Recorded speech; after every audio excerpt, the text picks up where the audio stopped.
नमस्कार दोस्तों, आज के इस वीडियो में हम बात करेंगे कि मेटाबॉलिज्म क्या होती है। आयुर्वेद के संदर्भ में इन टर्म्स ऑफ आयुर्वेद हम उसको कैसे समझेंगे, कैसे डिफाइन करेंगे। तो सही से पूरी जानकारी के लिए इस वीडियो को अंत तक ज़रूर देखें और अच्छा लगे तो लाइक, शेयर और कमेंट ज़रूर करिए। तो स्वागत है दोस्तों सभी लोगों का लाइफ स्टाइल आयुर्वेद में। Life style Ayurveda for healthy and happy life. और मैं हूँ doctor Satyapal Singh, life style and metabolism expert और आपका हेल्थ एंड हैप्पीनेस कोच।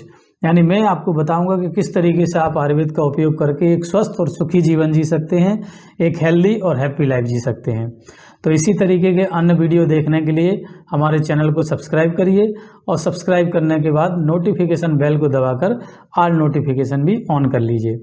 तो आइए शुरू करते हैं आज का विषय। तो सामान्य भाषा में समझते हैं कि हम मेटाबॉलिज्म किसे कहेंगे। हमारा शरीर है, उसमें अलग अलग प्रकार की क्रियाएं चलती हैं जिनसे एनर्जी का प्रोडक्शन होता है और शरीर हमारा चलता रहता है। तो जितने भी ये क्रियाएं शरीर के अंदर चलती रहती हैं, इन पूरे को मिलाकर एक मेटाबॉलिज्म कहा जाता है। अब आयुर्वेद के संदर्भ में कहा जाए तो चार मुख्य चीज़ें होती हैं जो इस मेटाबॉलिज्म को बनाती हैं या मेटाबॉलिज्म को चलाती हैं। एक होता है दोष, दूसरा धातु, तीसरा मल और चौथा अग्नि। यानी दोष, धातु, मल और अग्नि। तो ये चारों फैक्टर जो होता है ये हमारे शरीर में जन्म से होते हैं। जब भी हमारे शरीर में चेतना का प्रवाह होता है, यानी जब जन्म होता है, तो जब माता के गर्भ में इंसान होता है तो वहाँ जब भी चेतना का प्रवाह होता है तब इन चारों की उत्पत्ति माता के गर्भ में ही हो जाती है। तो और जन्म धीरे धीरे फिर इनका जो है विकास होता है और जन्म लेने के बाद भी इनका अस्तित्व रहता है। तो ये कहने का मतलब ये है कि ये हमारे शरीर में जन्म से रहते हैं और ये जब तक बैलेंस अवस्था में रहते हैं ये चारों फैक्टर, तो ये हमारे शरीर को चलाते हैं। और जब इनमें कोई विकृति आती है, किन्हीं भी कारणों से विकृति हो, जो भी गड़बड़ी हो आती है, तब ये फिर जो है रोग की उत्पत्ति करते हैं, अलग अलग प्रकार के रोगों का कारण बनते हैं। तो अब एक एक करके समझते हैं। पहले समझते हैं दोष। तो जो मेटाबॉलिक प्रोसेस होती है या जो मेटाबॉलिज्म होती है, उसको चलाने वाले जो फैक्टर होते हैं वो दोष होते हैं। यानी दोष का मतलब है क्रियाकारक द्रव्य, जो चलाने वाले फैक्टर हैं। अब दूसरी बात करते हैं धातु की। तो जो मेटाबॉलिक टिश्यूज होते हैं, समझ लीजिए, वो हमारी जो होती हैं वो धातुएं होती हैं। आयुर्वेद में धातुओं के कंसेप्ट में 7 प्रकार की धातुएं बताई गई हैं: रस, रक्त, मांस, मेद, अस्थि, मज्जा और शुक्र। और सभी प्रकार के टिश्यू में इस जो 7 प्रकार की धातुएं हैं इनका अस्तित्व माना जाता है। तो जो मेटाबॉलिक टिश्यू होते हैं वो धातुएं होती हैं। अब तीसरा होता है मल। तो मल जो होता है, जैसे मान लीजिए मेटाबॉलिक प्रोसेस हो रही है तो उसके बाद जो है अच्छे प्रोडक्ट भी बनते हैं और वेस्ट प्रोडक्ट भी बनते हैं। तो जो वेस्ट प्रोडक्ट बनते हैं यानी जो मल होते हैं, उनका शरीर से बाहर निकलना भी उतना ही महत्वपूर्ण होता है। अगर मान लीजिए वेस्ट प्रोडक्ट शरीर में बन रहा है और शरीर से बाहर ना निकले तो भी समस्या होती है। जैसे कि मान लीजिए सुबह हम टॉयलेट जाते हैं, यूरिन करने जाते हैं, तो ये सब मेटाबॉलिक वेस्ट होते हैं। जो मेटाबॉलिक जो वेस्ट होते हैं उनको लेकर ये बाहर निकल जाते हैं। तो अगर ये शरीर से ना निकलें तो भी समस्या। तो इनका भी अपना महत्व होता है। और चौथा होता है अग्नि।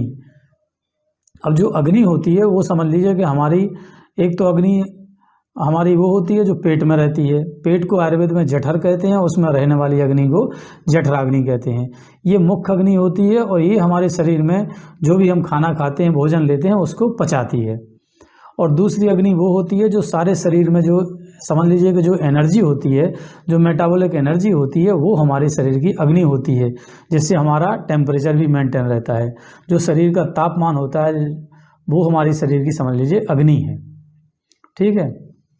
तो ये 4 फैक्टर होते हैं और ये चारों फैक्टर हमारे शरीर को चलाते हैं। अब इसमें 3 फैक्टर जो होते हैं, दोष, धातु और मल, इनके बारे में कहा गया है कि दोष, धातु, मल मूलम ही शरीरम। यानी दोष, धातु और मल जो होते हैं ये शरीर का मूल होते हैं। अगर ये सही हैं तो सब सही है, और इनमें गड़बड़ी हो जाएगी तो जो है रोगों की उत्पत्ति होती है। अब अग्नि को क्यों नहीं कहा गया? अग्नि को एक तो अलग से भी डिफाइन किया गया है, और जब हम धातु की बात करते हैं तो उसमें अग्नि को भी समावेश कर लेते हैं। कैसे? कि जो मेटाबॉलिक एनर्जी होती है, अगर हम कहते हैं कि धातु साम्यता, तो धातु साम्यता का मतलब यहाँ धातु जो मेटाबॉलिक टिश्यू होते हैं वो भी और मेटाबॉलिक एनर्जी होती है वो भी, उनकी साम्यता। तो यानी जो धातु है वो भी और जो अग्नि है वो भी इसी में इंक्लूड करके एक करके समझ लेते हैं उसको। तो इसीलिए आयुर्वेद में आचार्य चरक ने कहा है, विकारो धातु वैषम्यम साम्यम प्रकृति उच्यते, यानी जो भी विकार होते हैं, जो भी रोग होते हैं, वो धातु में विषमता की वजह से ही होते हैं। इसीलिए मैं अपने वीडियोज़ में बात करता हूँ धातु साम चिकित्सा की और अग्नि साम चिकित्सा की। और अगर हम एक वर्ड में कहूँ कि धातु साम चिकित्सा, तो उसमें भी अग्नि इंक्लूड हो जाती है। तो इसीलिए आयुर्वेद में धातु साम चिकित्सा को महत्व दिया गया है। धातु साम्यता का मतलब है मेटाबॉलिज्म आपकी ठीक है, यानी करेक्शन ऑफ मेटाबॉलिज्म। अगर हम बात करते हैं कि धातु साम चिकित्सा, इसका मतलब है करेक्शन ऑफ द मेटाबॉलिज्म संक्षेप में। तो ये आयुर्वेद की जो है वो मेटाबॉलिज्म है। इसीलिए मैं हमेशा अपने वीडियो में बात करता हूँ कि अगर आपकी मेटाबॉलिज्म सही है तो जो है आपको जो भी बीमारियाँ हैं वो जल्दी ठीक हो जाएंगी, और यही आयुर्वेद का जो है वो कंसेप्ट है। तो ये संक्षेप में आयुर्वेद में मेटाबॉलिज्म को परिभाषित किया गया है। तो अंत में मैं यही कहूँगा कि सभी लोगों से कि आयुर्वेद को अपनाएं और एक स्वस्थ और सुखी जीवन का आनंद लें। धन्यवाद।